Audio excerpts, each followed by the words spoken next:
Hello students, welcome again in our channel Vijay Sir Nursing Classes. Our today's topic is myocarditis.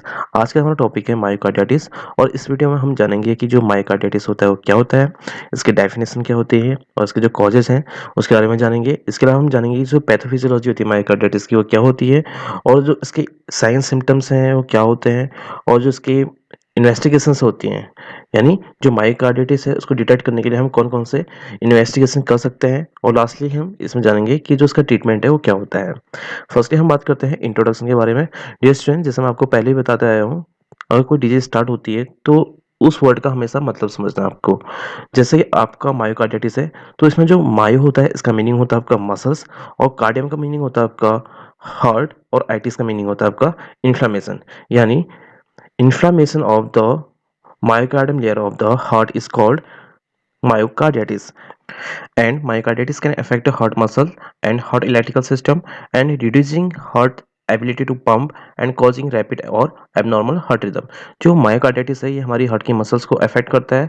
इसके अलावा ये हमारी जो heart का इलेक्ट्रिकल सिस्टम होता है यानी जो कंडक्शन सिस्टम होता है उसको भी हमारा अफेक्ट करता है, जिससे जो हमारे हार्ट की जो ब्लड को पंप करने की एबिलिटी होती है वो भी हमारी रिड्यूस हो जाती है, जिससे रैपिड और एबनॉर्मल हार्ट रिदम हमारा कॉज हो जाता है। And it can cause heart failure and sudden death, जिसके द्वारा पेशेंट में हार्ट फेलियर डेवलप हो सकता है और पेशेंट की सडन डेथ भी हो सकती है। नेक्स्ट हम बात करते हैं definition of myocarditis. It is a inflammation of middle layer of heart called myocarditis. जो हमारा मायोकार्डिटिस है इसमें जो हमारे हार्ट की मिडिल लेयर होती है यानी जो मायोकार्डियम होती है उसमें इन्फ्लेमेशन हो जाता है, जिसे हम क्या बोलते हैं, मायोकार्डिटिस बोलते हैं। जैसा कि आप इस इमेज में देख सकते हैं, this is the myocardium layer. जब हमारे मायोकार्डियम लेयर में क्या होता है, इन्फ्लेमेशन हो जाता है तो उसे हम क्या बोलते हैं, मायोकार्डिटिस बोलते हैं। नेक्स्ट हम बात करते हैं एटियोलॉजी यानी कॉजेज ऑफ मायोकार्डिटिस के बारे में। इट मे बी इडियोपैथिक, जो इसके कॉजेज होते हैं हमारे इडियोपैथिक भी हो सकते हैं यानी अननोन भी हो सकते हैं। एंड ऑटो इम्यून डिसऑर्डर, और जो हमारे कुछ ऑटो इम्यून डिसऑर्डर होते हैं उसके द्वारा भी डेवलप हो सकता है, जिसमें हमारी बॉडी की जो एंटीबॉडीज होती है हमारे बॉडी के सेल्स और टिश्यू में अटैक करना स्टार्ट कर देते हैं। एग्जाम्पल है इसका पॉलीमायोसाइटिस। जो पॉलीमायोसाइटिस होता है एक हमारी मसल डिजीज होती है जिसे हम इन्फ्लामेटरी मायोपैथी भी बोलते हैं। नेक्स्ट है वायरसेस। कुछ ऐसे वायरसेस होते हैं जिसके द्वारा हमारा मायोकार्डिटिस डेवलप हो जाता है, particularly Coxsackie virus type A and B. Particularly जो हमारा मायोकार्डिटिस होता है वो हमारा कोसेकी वायरस टाइप ए और टाइप बी के द्वारा डेवलप होता है। इसके अलावा हमारे कुछ अदर वायरसेस होते हैं जैसे कि आपका HIV वायरस, कोविड-19 वायरस यानी कोरोना वायरस और एप्स्टीन बार वायरस, इसके द्वारा भी ये हमारा डेवलप हो सकता है। इसके अलावा हमारे कुछ बैक्टीरियाज होते हैं जिसके द्वारा ये डेवलप होता है, जैसे कि आपका ट्यूबरकुलोसिस हो गया, टाइफाइड फीवर, स्टेफिलोकोकस और स्ट्रेप्टोकोकस। ये कुछ बैक्टीरिया हैं जो हमारा मायोकार्डिटिस कॉज करते हैं। और हमारे कुछ फंगाई होते हैं जिसके द्वारा ये डेवलप होता है। जो फंगाई आते हैं इसमें आता है आपका कैंडिडा और हिस्टोप्लाज्मा। ये दो हमारे फंगाई हैं जो मेनली हमारा मायोकार्डिटिस कॉज करता है। और कुछ हमारे पैरासाइट्स होते हैं जैसे टॉक्सोप्लाज्मा, इसके द्वारा भी हमारा मायोकार्डिटिस डेवलप हो जाता है। नेक्स्ट है आपका केमिकल और radiation. Exposure to certain chemicals such as carbon monoxide and radiation can sometimes cause myocarditis।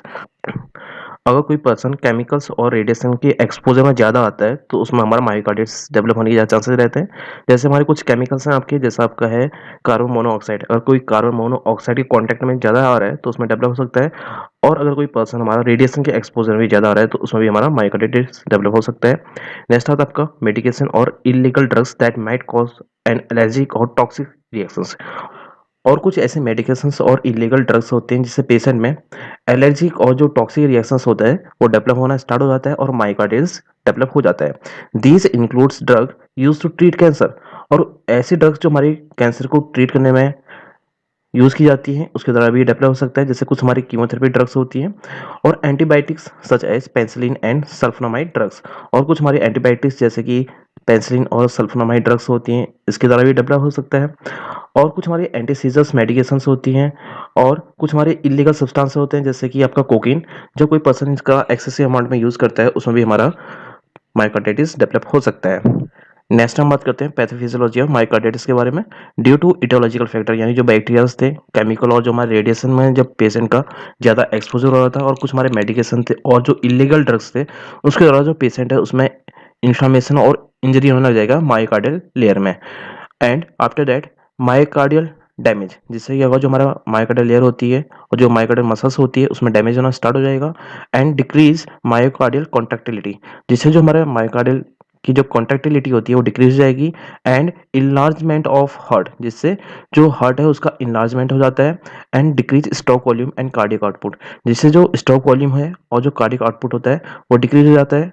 जब स्ट्रोक वॉल्यूम और कार्डियक आउटपुट डिक्रीज हो जाता है तो उसके बाद पेशेंट में हार्ट फेलियर डेवलप हो जाता है और पेशेंट की सडन डेथ भी हो सकती है। नेक्स्ट हम बात करते हैं क्लिनिकल मैनिफेस्टेशन यानी साइन सिम्टम्स ऑफ मायोकार्डिटिस।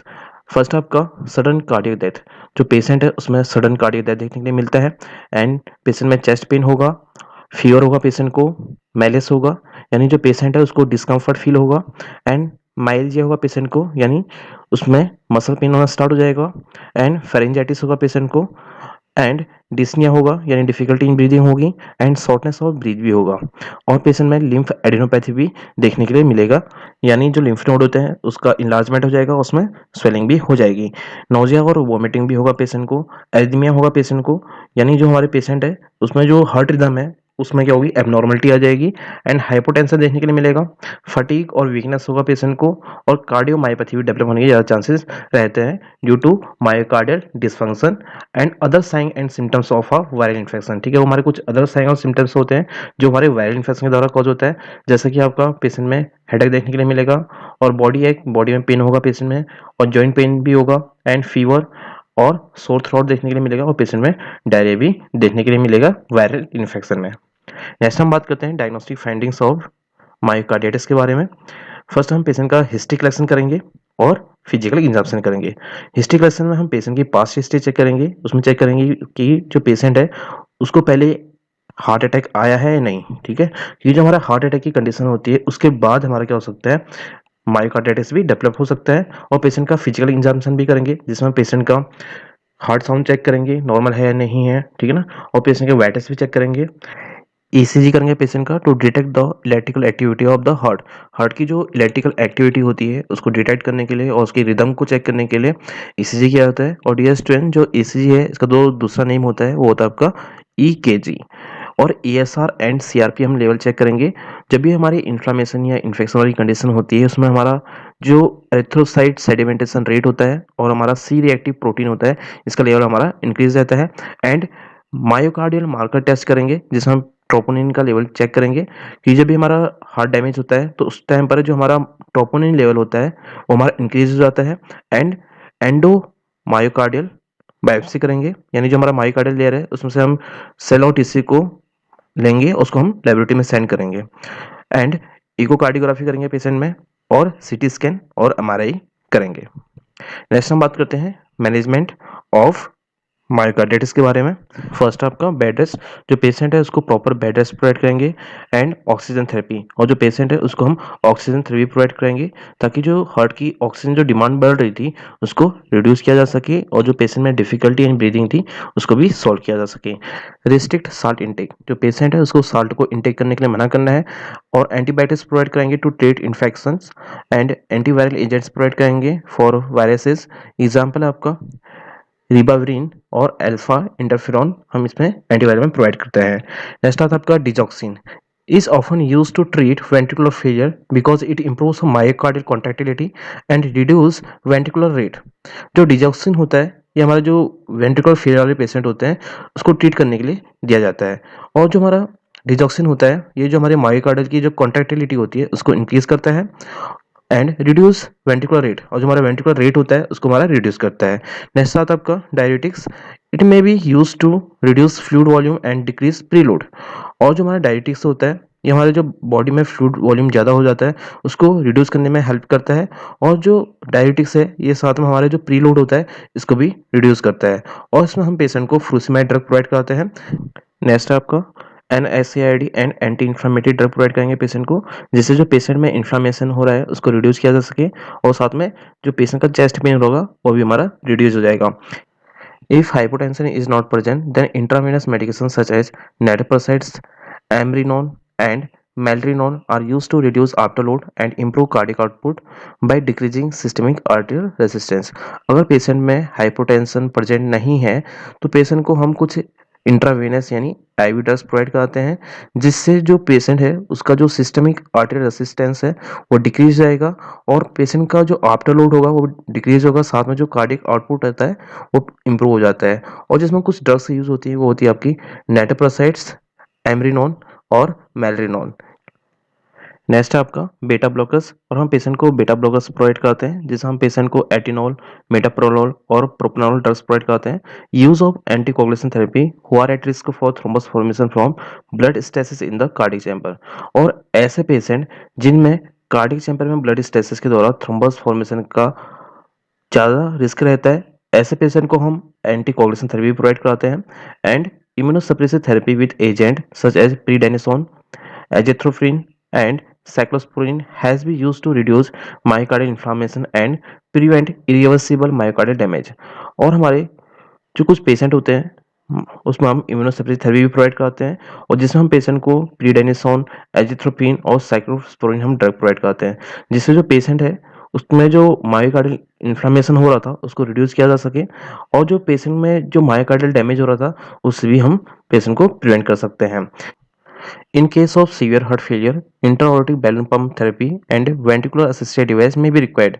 और जो हमारे सीवियर हार्ट फेलियर की जो कंडीशंस होती हैं या केसेस होते हैं उसमें पेशेंट को इंट्रा-aortic balloon pump थेरेपी और वेंट्रिकुलर असिस्टेड डिवाइस प्रोवाइड की जाती है। और डियर स्टूडेंट, जो हमारा इंट्रा-aortic balloon pump है और जो वेंट्रिकुलर असिस्टेड डिवाइस है ये हमारे सर्जिकल प्रोसीजर होते हैं, और जिसे मैंने हार्ट फेलियर और कार्डियोमायोपैथी में अच्छे से एक्सप्लेन किया हुआ है, आप वहाँ जाके इसको देख सकते हैं। नेक्स्ट हम बात करते हैं कॉम्प्लिकेशंस के बारे में।